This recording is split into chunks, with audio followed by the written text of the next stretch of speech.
¿Ustedes creerían que una alergia a un alimento solo se manifiesta en el estómago?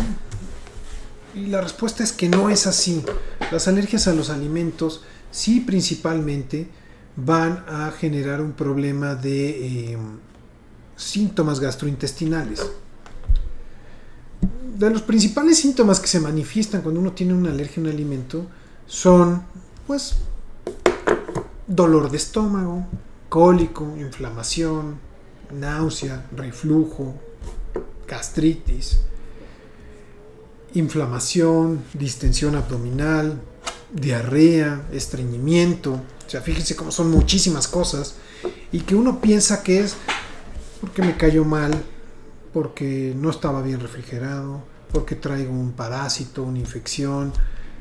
Y sí puede ser, todas ellas son causas que pueden ser realmente ciertas. Pero cuando el problema es crónico, cuando el problema tiene años, yo empezaría a pensar otras cosas. Y una de las cosas que hay que pensar es una alergia alimentaria. Ahora, les doy el dato. Más o menos, el 80% de las personas que tienen una alergia a alimentos se les va a manifestar a nivel gastrointestinal.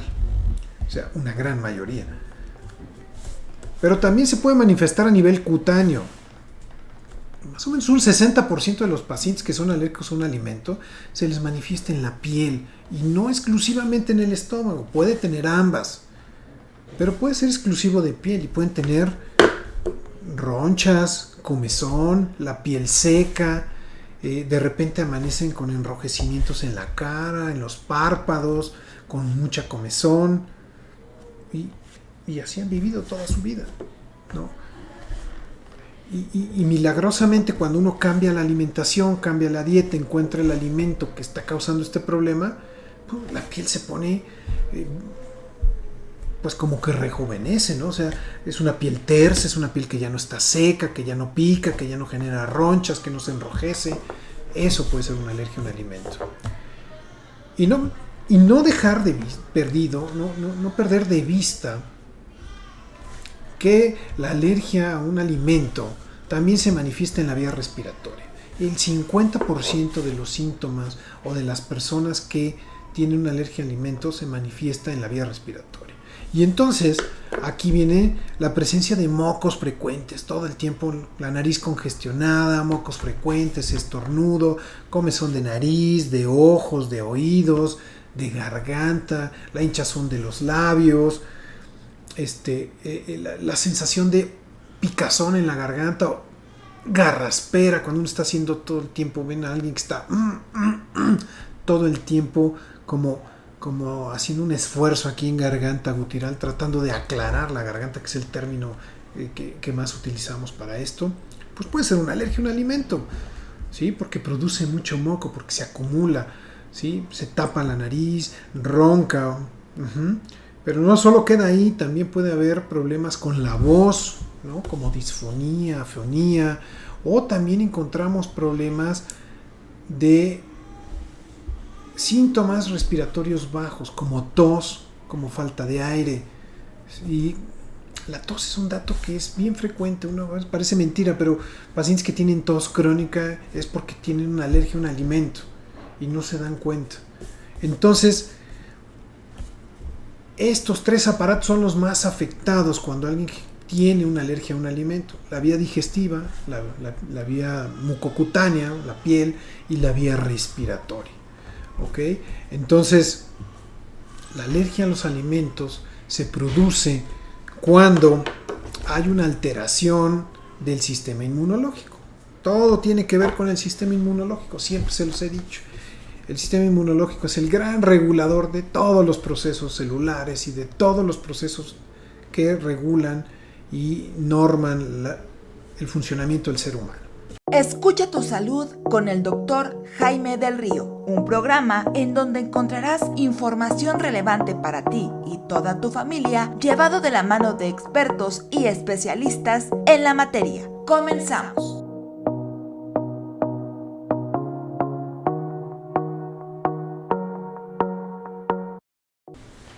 Hola, hola, hola, amigos de Imperfecto, ¿cómo están? Bienvenidos al programa de Escucha tu Salud. con tu servidor, el doctor Jaime del Río. También saludo y les doy la bienvenida a todos aquellos que se conectan a través de Facebook Live de mi página de internet, el doctor Jaime del Río, en @alergia Polanco Lomas.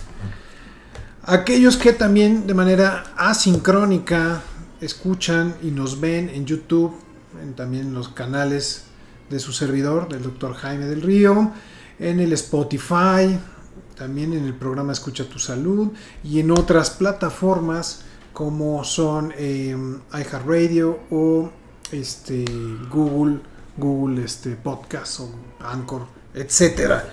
Gracias a todos por conectarse, por estar aquí, por estarme escuchando, viendo e interactuando sobre todo eso. Gracias, porque cada vez es más la cantidad de comentarios que recibo y eso me hace muy feliz, sobre todo poderles brindar pues una recomendación, un apoyo, algo que sea útil y sin menospreciar, por supuesto, toda la información que seguramente también será de mucho interés. Así que, pues bueno, vamos con un nuevo programa. Y bueno, comenzamos con el programa Escucha tu Salud. Ahora, vamos a hablar entonces de los alimentos. Y esto es bien importante que les hable unos minutos de este tema tan importante. ¿Ustedes creerían que una alergia a un alimento solo se manifiesta en el estómago? Y la respuesta es que no es así. Las alergias a los alimentos sí principalmente van a generar un problema de síntomas gastrointestinales. De los principales síntomas que se manifiestan cuando uno tiene una alergia a un alimento son, pues, dolor de estómago, cólico, inflamación, náusea, reflujo, gastritis, inflamación, distensión abdominal, diarrea, estreñimiento. O sea, fíjense cómo son muchísimas cosas y que uno piensa que es porque me cayó mal, porque no estaba bien refrigerado, porque traigo un parásito, una infección. Y sí puede ser, todas ellas son causas que pueden ser realmente ciertas. Pero cuando el problema es crónico, cuando el problema tiene años, yo empezaría a pensar otras cosas. Y una de las cosas que hay que pensar es una alergia alimentaria. Ahora, les doy el dato. Más o menos, el 80% de las personas que tienen una alergia a alimentos se les va a manifestar a nivel gastrointestinal. O sea, una gran mayoría. Pero también se puede manifestar a nivel cutáneo. Más o menos un 60% de los pacientes que son alérgicos a un alimento se les manifiesta en la piel y no exclusivamente en el estómago. Puede tener ambas, pero puede ser exclusivo de piel y pueden tener ronchas, comezón, la piel seca, de repente amanecen con enrojecimientos en la cara, en los párpados, con mucha comezón y así han vivido toda su vida, ¿no? Y milagrosamente cuando uno cambia la alimentación, cambia la dieta, encuentra el alimento que está causando este problema, pues la piel se pone pues como que rejuvenece, ¿no? O sea, es una piel tersa, es una piel que ya no está seca, que ya no pica, que ya no genera ronchas, que no se enrojece. Eso puede ser una alergia a un alimento. Y no dejar de no perder de vista que la alergia a un alimento también se manifiesta en la vía respiratoria. El 50% de los síntomas o de las personas que tienen una alergia a alimentos se manifiesta en la vía respiratoria. Y entonces aquí viene la presencia de mocos frecuentes, todo el tiempo la nariz congestionada, mocos frecuentes, estornudo, comezón de nariz, de ojos, de oídos, de garganta, la hinchazón de los labios, la sensación de picazón en la garganta, o garraspera cuando uno está haciendo todo el tiempo, ven a alguien que está todo el tiempo como haciendo un esfuerzo aquí en garganta gutural, tratando de aclarar la garganta, que es el término que más utilizamos para esto, pues puede ser una alergia a un alimento, ¿sí? Porque produce mucho moco, porque se acumula, ¿sí? Se tapa la nariz, ronca, Pero no solo queda ahí, también puede haber problemas con la voz, ¿no? Como disfonía, afonía, o también encontramos problemas de síntomas respiratorios bajos, como tos, como falta de aire. Y la tos es un dato que es bien frecuente, parece mentira, pero pacientes que tienen tos crónica es porque tienen una alergia a un alimento y no se dan cuenta. Entonces, estos 3 aparatos son los más afectados cuando alguien tiene una alergia a un alimento: la vía digestiva, la vía mucocutánea, la piel, y la vía respiratoria. ¿Ok? Entonces, la alergia a los alimentos se produce cuando hay una alteración del sistema inmunológico. Todo tiene que ver con el sistema inmunológico, siempre se los he dicho. El sistema inmunológico es el gran regulador de todos los procesos celulares y de todos los procesos que regulan y norman el funcionamiento del ser humano. Entonces, la teoría, hay muchas teorías, pero la más aceptada dice que hay una falta de madurez intestinal y que debido a eso, a esta falta de madurez intestinal, grandes moléculas de alimento que ingerimos no son bien digeridas y son absorbidas de manera prematura. Es decir, ustedes piensen que el intestino es una gran coladera de esas que utilizamos en cocina para las pastas, por ejemplo, ¿no? Y a lo largo del intestino, pues se van absorbiendo nutrientes que son tan pequeños que son capaces de pasar por estas coladeras tan grandes que tenemos en el intestino, ¿no? Pero ¿qué pasa si el orificio por el cual estamos filtrando el alimento es más grande? Entonces, alimentos que no han sido debidamente digeridos, que no se han llevado a su estado más elemental, como son pequeñas proteínas o aminoácidos, pues son absorbidos de manera prematura y son moléculas más grandes. Entonces, en una alteración por la falla del sistema inmunológico, desconoce, no reconoce este alimento y entonces piensa que es pues un agente extraño, un agente invasor, una bacteria, un virus, algo que no debería de estar ahí. El sistema inmunológico entonces genera cuadros inflamatorios, ataca a esta molécula que no debe estar ahí y entonces viene esta inflamación primero local en el intestino y es ahí donde vienen todos estos síntomas que les mencioné. Pero esta molécula también entra al sistema circulatorio y entonces empieza por la sangre a distribuirse en otros tejidos. ¿Y qué creen? La piel, la vía respiratoria son de los más afectados y entonces empieza uno a tener manifestaciones como las que ya les mencioné en estos aparatos. Por lo tanto, esta misma teoría dice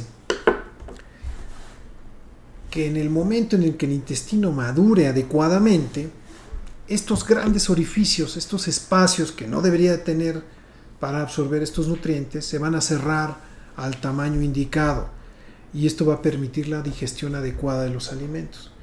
Claro, esto no es tan simple.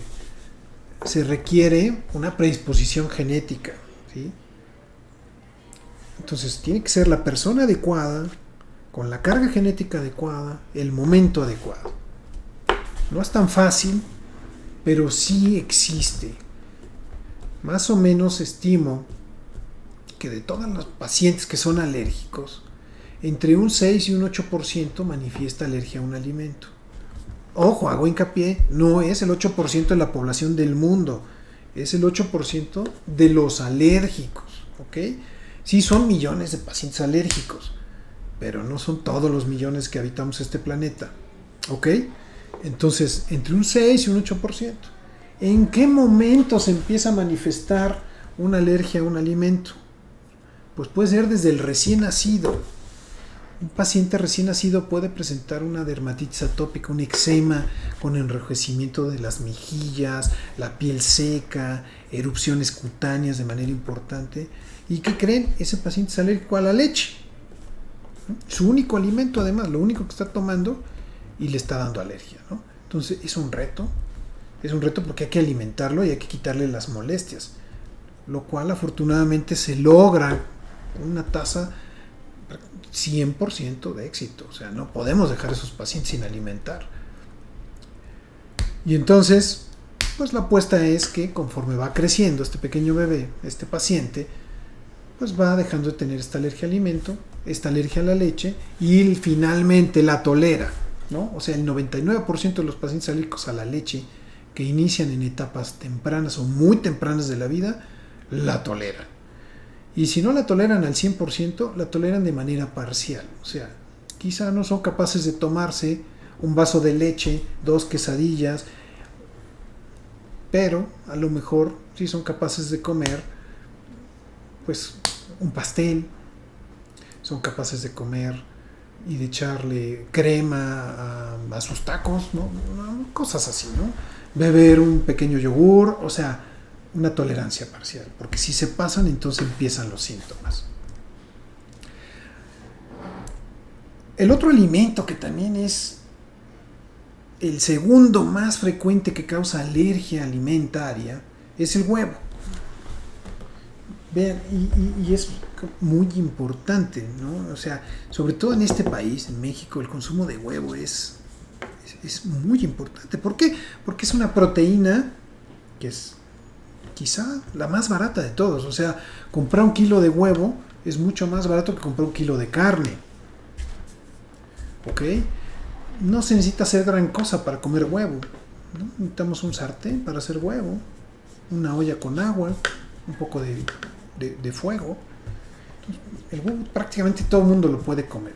El huevo es bien tolerado para todos, en edades incluso tempranas.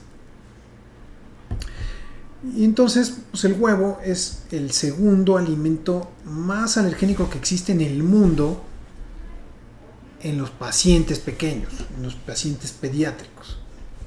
¿Ok? Mismas manifestaciones. Uno puede ser alérgico a la clara o a la yema del huevo.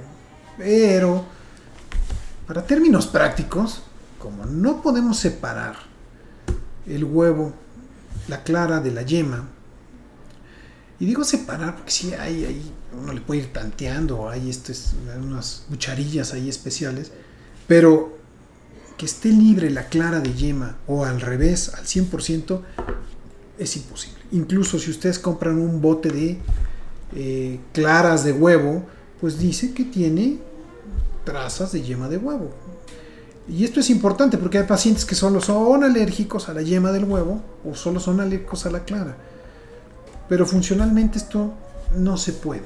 Entonces el paciente tiene que dejar de consumir el huevo hasta que logra hacer esta tolerancia. El porcentaje de tolerancia para el huevo es bastante alto también si se empieza a hacer una dieta de eliminación, de restricción, y que llega más o menos a un 95%, ¿no? ¿Cuánto tiempo tienen que eliminar este alimento y esto de la dieta? Pues esto sí depende de cada persona. Cada quien lleva su reloj cronológico. O sea, hay rangos en los que se puede estimar cuánto tiempo se va a tardar. Por ejemplo, yo les puedo decir que mis pacientes entre 6 meses, 5 o 6 años ya lo toleraron. Pero hay series de estudios donde hay pacientes que han llegado hasta los 17 años a tolerar el huevo. Entonces va variando la población, los genes son muy importantes, ¿sí? El tipo de alimentación también es importante, ¿ok? El otro alimento que también es muy importante es la soya. Ustedes no lo creerían, pero la soya está en una gran cantidad de alimentos. Les voy a poner algunos ejemplos que ustedes no lo crean. La mayoría de los dulces tienen soya. Una gran mayoría de embutidos tiene soya. Muchos productos enlatados tienen soya. Entonces la soya es un alimento que tiene un valor nutricional, si bien es cierto, es una proteína vegetal que que para las dietas de los pacientes que son, la gente que es vegana, es prácticamente su principal fuente de proteínas, junto con la quinoa, por ejemplo, o el amaranto. Pero en la industria alimentaria se ha utilizado como conservador, como emulsificante, como potenciador de sabores. Entonces le han dado tantas funciones a la soya que llevar una dieta libre de soya se ha convertido en un reto. Hay bebidas que tienen soya, y lo saben ustedes bien. Hay bebidas lácteas, hay bebidas que no son lácteas que tienen soya. Venden también por ahí cierto tipo de alimentos procesados, que supuestamente son como carne, pero con soya, ¿no? que tienen esta imitación de carne, que se procesa y se vende. Entonces, la lista realmente es interminable. Entonces, es un reto, ¿no? También la soya, afortunadamente, se tolera. Ahora demos un salto importante a los adultos. Los adultos también hacen alergia a los alimentos. Puede ser un adulto que en su vida había tenido un problema de alergia, nunca nada, ¿no? Y de repente a los 40, a los 50 años debuta con una alergia, ya sea a alguno de estos alimentos que mencioné, que siguen siendo importantes en la etapa del adulto, pero se agregan 2 o 3 nuevos que en la infancia no son importantes. Y hablo de los mariscos, los pescados. Y resulta que tengo pacientes que toda su vida, son pacientes de la costa, incluso toda su vida han comido mariscos y de repente se hacen alérgicos a los mariscos o a los pescados. Y resulta que, por motivos aún desconocidos, que tiene esto mucho que ver con la cuestión genética, pues desarrollan esta alergia. Les voy a contar 2 anécdotas importantes, ¿no? La primera: toda la familia de mamá tiene sus alergias, rinitis, asma. Tengo tíos que tienen todo esto. Mis primos, sus sobrinos, todos tienen algo de alergia, ¿no? Y de repente, incluida mi mamá, se hizo alérgica al camarón, y luego a otro marisco, y luego a otro, y lo mismo uno de sus hermanos, un tío mío, estaba en la boda de uno de sus sobrinos, y de repente, pues, en el menú, pues, había camarones. Se casó además en la playa, y tuvo que salir a media boda corriendo al hospital porque se le estaba cerrando la garganta, ¿no? Acuérdense que uno de los datos de una alergia a un alimento son los problemas respiratorios bajos, y esto incluye broncoespasmo, tos, edema laríngeo, ¿no? Se te cierra la garganta y entonces no puedes respirar, y eso es una urgencia. Entonces, ese es un dato de la vida real, eso pasa frecuentemente, ¿no? Otro ejemplo: paciente que en su vida había sido alérgico, o que a lo mejor de repente tenía ahí sus cuadros de rinitis, se le tapaba la nariz, y un día invita a sus hijos a España de paseo, 3 semanas, ¿no? Se va a pasear, se lleva a sus 3 hijos, y ahí se la pasan paseando en España y todo, y empieza a tener tos, y tos, y tos, y tos, y tos, de la nada. Se la pasó tosiendo todo el viaje. Cuando yo lo vi, ¿qué está pasando? Encontré los mismos datos de alergia, de rinitis, pero nada franco. Pues no me lo van a creer. Este paciente se hizo alérgico al huevo. Empezó a comer tapas, ¿no? Ya saben que las tapas son estas, como omelets de huevo con patatas, con jamón serrano, con tocino, con muchas cosas que se come mucho en España. Y entonces él desarrolló en este viaje una alergia al huevo, y una alergia muy importante. Y es por eso que él estuvo tose y tose y tose y tose y tose. Entonces, él nunca lo hubiera pensado, ni yo tampoco lo pensé, incluso hasta que le hice un estudio, una prueba, y resulta que era alérgico al huevo. Entonces, es un ejemplo más de cómo las alergias a los alimentos se presentan de manera que uno no creería, formas no convencionales, no frecuentes, y ahí están, son una realidad, ¿no? Entonces, bueno, tengan en consideración eso. Sí, déjenme ver. Tengo aquí algunos comentarios que me gustaría leer. Miren. Dice, doctor, yo cuando como carne de cerdo me salen pequeñas ronchas y me dan comezón.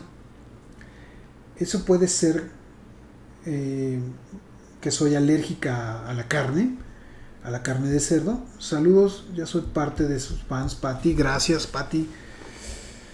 Bueno, Pati, sí es cierto. O sea, la carne de cerdo durante muchos años y en este país ha sido como estigmatizada, ¿no? Porque en realidad, cuando uno se enroncha, ¿qué es lo primero que te dicen? No comas carne de cerdo ni chicharrón. Y la verdad es que es una cuestión, pues no sé, anecdótica de una generación a otra, que te lo dice la abuelita, pero no tiene un fundamento real. O sea, la carne de cerdo no es un alimento que genere ronchas, pero sí, les llamamos alimentos histaminérgicos, o sea, que liberen esta sustancia que genera ronchas, que se llama histamina. ¿Ok? Y la histamina es la principal y la primera sustancia que se libera cuando uno tiene una reacción alérgica. O sea, cuando...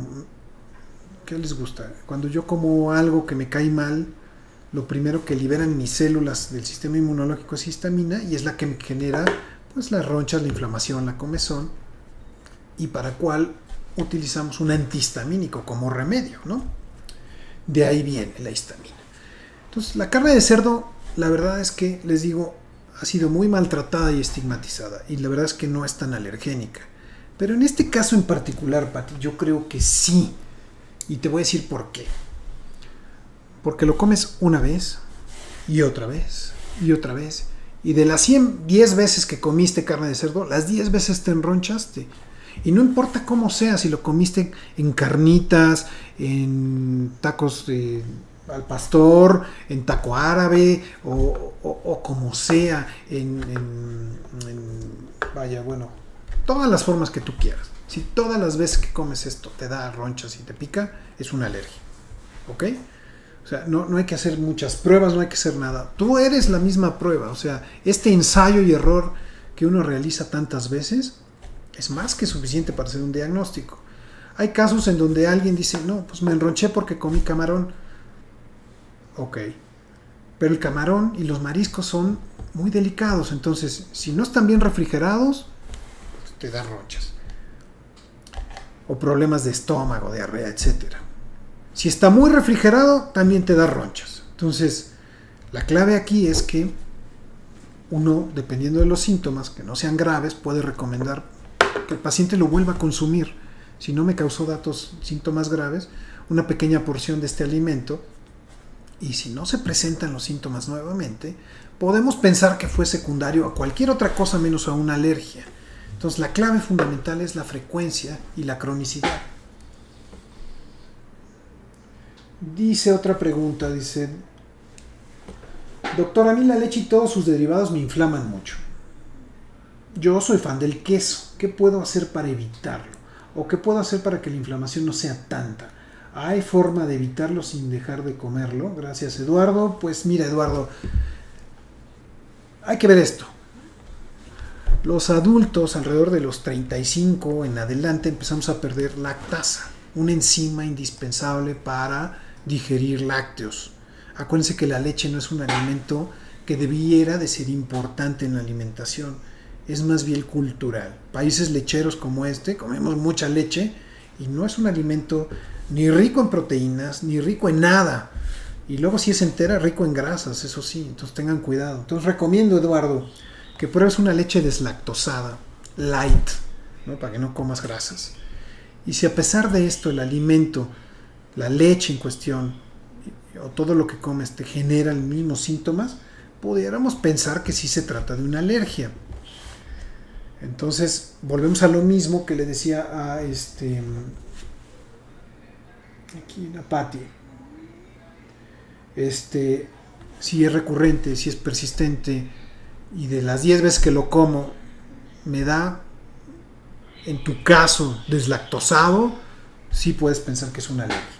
Entonces ahí la cosa cambia, ¿no? Ahí sí no hay manera, no hay vacunas, no hay nada. Hay que dejarlo de comer para lograr tener una tolerancia en el futuro, parcial o total. Doctor, ¿qué opina de la alergia al gluten? ¿Sí es cierto? ¿Y qué es el gluten? Gracias, Dani. Dani, un saludo, gracias. Este es un tema bien interesante porque resulta que la semilla de trigo, el 80% es gluten y el 20% es fécula de trigo. Es decir, lo que envuelve a la semillita de trigo es una fibra que se llama fécula de trigo y la parte de en medio, la semillita, es gluten. Entonces, no hay paciente que sea alérgico al gluten sin que sea alérgico al trigo, ¿no? Primer gran mito. Y hay alimentos que son gluten free, pero ¿qué creen? Tienen la fécula de trigo, o sea, es trigo también. Entonces, sí puede ser que tengan menos reacción alérgica a los productos gluten free, pero no es garantía, ¿no? Entonces, sí existe la alergia al gluten y es una alergia que está directamente relacionada con la alergia al trigo. ¿De acuerdo? Vamos a ver. Doctor, a mí la leche y todos sus derivados me inflaman mucho. Ay, no, perdón, Eduardo, esta ya la leí. Dice, doctor, ¿un recién nacido puede ser alérgico a la leche de la mamá? Y si es así, ¿cómo saberlo? Saludos, Luisa. Gracias, Luisa. Este es un tema bien interesante. O sea, he tenido algunos pacientes donde sospecho que la leche es alérgico a la leche, sí, naturalmente, pero no a la leche de la mamá. Todos los mamíferos producen leche para sus crías. Y la diferencia es que la leche materna tiene una proteína menos que la hace menos alergénica que la leche de vaca, la leche de cabra, la leche de yegua, la leche de camello. Bueno, la leche de camello se parece más a la leche humana que la leche de todos los otros mamíferos, ¿no? Incluso llega a ser una opción para aquellos pacientes que tienen alergia a la leche de vaca, ¿no? Entonces, leche materna y leche de camello son las menos alergénicas. Pero esto no quiere decir, porque comparten otras 3 proteínas como las caseinatos o comparten otras proteínas del suero. Entonces, fíjense que en mis años de experiencia, sobre todo cuando se presenta esto, es porque la mamá está consumiendo lácteos, ¿no? De vaca, sobre todo, otro mamífero. Entonces, a la mamá se le pide que suspenda el consumo de cualquier lácteo, queso, crema, yogur, y afortunadamente casi en el 100%, y no digo el 100% porque en una ocasión no fue así, los pacientes la toleran, ¿no? Entonces no es por la leche materna, sino más bien por todos los otros lácteos que se está comiendo la mamá. Entonces siempre hay que intentarlo primero y siempre tratar de mantener que el paciente tenga una alimentación al seno materno por lo menos 6 meses. Por lo menos 6 meses, por favor. Dice, doctor, yo tengo un amigo que se pone como monstruo con el plátano cada que lo comen. Y también con nuez. Yo pensé que estaba bromeando y no le creí hasta que lo vi. Saludos, Carlos, ya soy fan. Gracias, Carlos. Pues sí, Carlos, mira, la nuez es más frecuente que el plátano. La verdad es que el plátano es como más anecdótico. Sí pasa, por supuesto que sí pasa. Y está más relacionado con una alergia que es muy local, que es una alergia en la cavidad oral. Sí, hincha el labio, pero pica la lengua, pica la garganta, el paladar, y generalmente no pasa de ahí. Y que está asociado con aguacate, piña, durazno, pera, manzana, la misma nuez. Pero a veces, y esto es más frecuente en las semillas, en las nueces, nuez, almendra, pistache, todos esos, que sí generan datos de inflamación importante en la cara, datos cutáneos de los que ya hablamos, ¿no? Y por favor, créanles a los pacientes, porque esto es muy común, ¿no? La abuelita no le cree a la mamá, dice que está loca la mamá y que al hijo lo tiene muy controlado, entonces no puede comer nueces, cacahuate, crema de maní, y entonces cuando lo tiene y lo está cuidando, pues le da todo esto y el niño mal y se pone mal y empeora, y cada que va con la abuelita se enferma y no le dice nada a la mamá, ¿no? Hasta 3, 4 veces, Y yo siempre digo a los papás, bueno, deben hacer conscientes a sus familiares de esto. El familiar, muchos de ellos te dicen, no, dáselo porque si no se lo das, pues te tiene que fortalecer, ¿sí? Y si se lo quitas, pues entonces tiene que probar el alimento, ¿no? Eso es uno de los razonamientos que ellos usan. Si tú se lo quitas, pues está mal. Más bien lo tienes que fortalecer y se lo tienes que dar. Esto es mentira.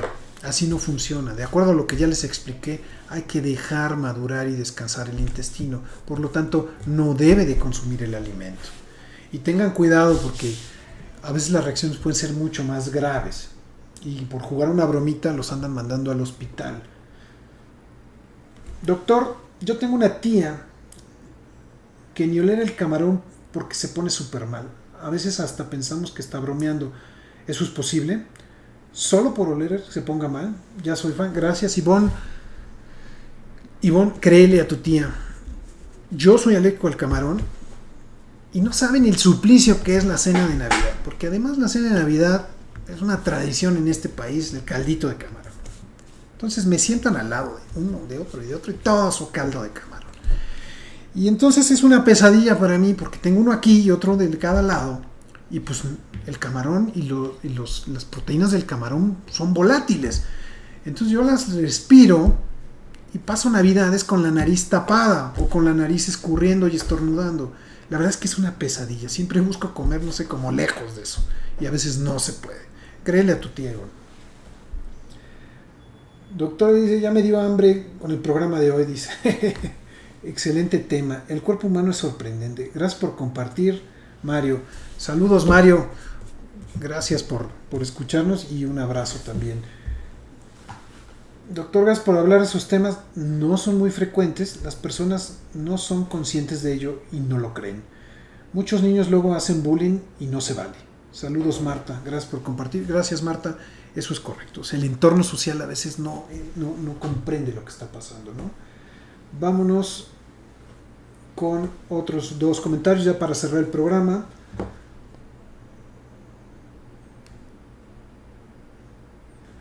Dice Fernanda, doctor, buenas tardes. Sobre el hipo, ¿puede ser causante de una situación de alergia? Sí, Fernanda. Los niños chiquitos que tienen hipo persistente es un dato de reflujo y el reflujo es un dato de una alergia a un alimento. Generalmente.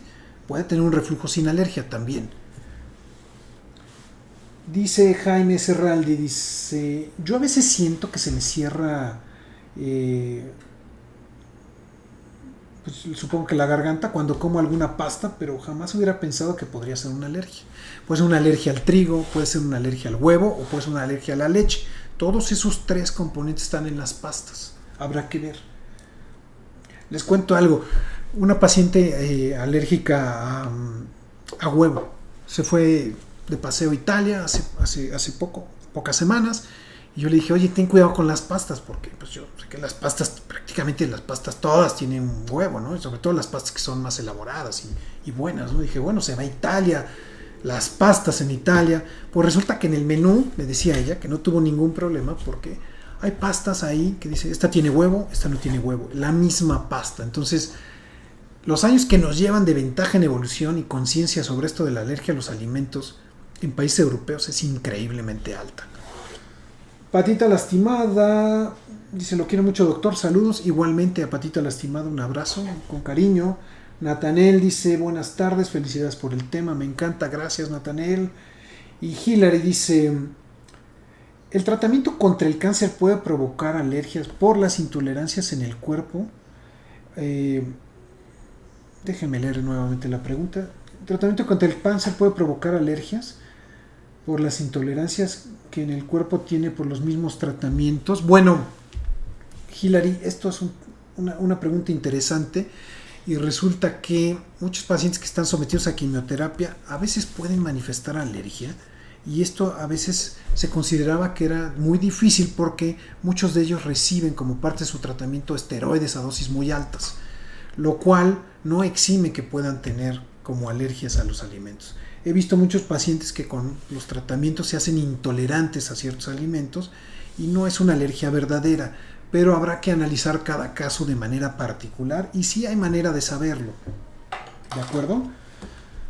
Muy bien a todos, chicos. Gracias por su tiempo, por sus preguntas, por su participación. Me encanta. Gracias por estar conectados una semana más a este programa de Escucha tu Salud. Los despido. Nos vemos la próxima semana. Acuérdense que la próxima semana no va a haber programación radial en Imperfecto, pero estaremos por los otros canales también haciendo el programa con mucho gusto.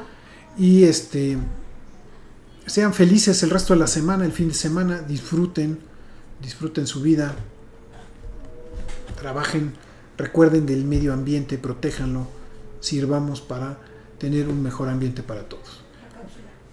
Los mando a la cápsula del Dr. Gus Valle, no la pierdan, ella es una cápsula que siempre está con nosotros, nos acompaña. El Dr. Gus la hace con mucho cariño, con mucha estima para el programa y se lo agradezco siempre enormemente. Entonces, pues los dejo con la cápsula y nos vemos en el siguiente programa. Hasta la próxima. Escucha tu salud con el Dr. Jaime del Río, un programa en donde encontrarás información relevante para ti y toda tu familia, llevado de la mano de expertos y especialistas en la materia.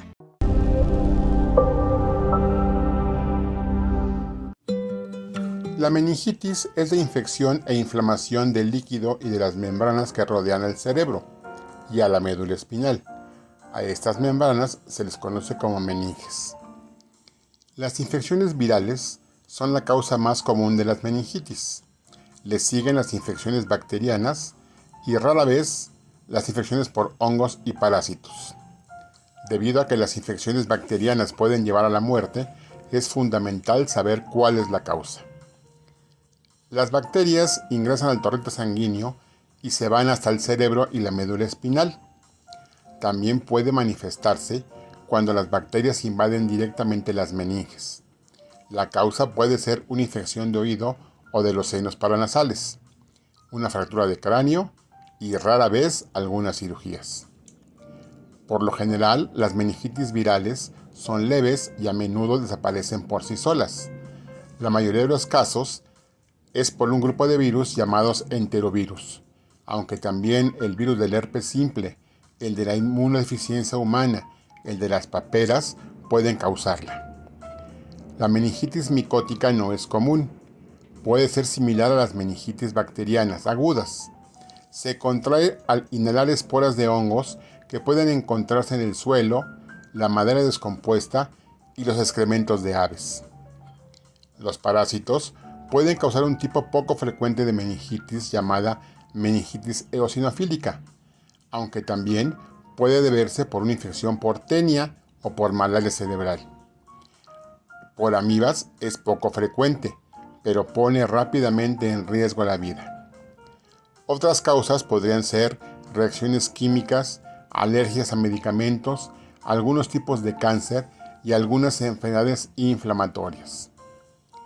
Hay factores de riesgo que apoyen este problema: un esquema de vacunas incompleto, la edad, vivir en un entorno comunitario, el embarazo o tener un sistema inmunitario débil.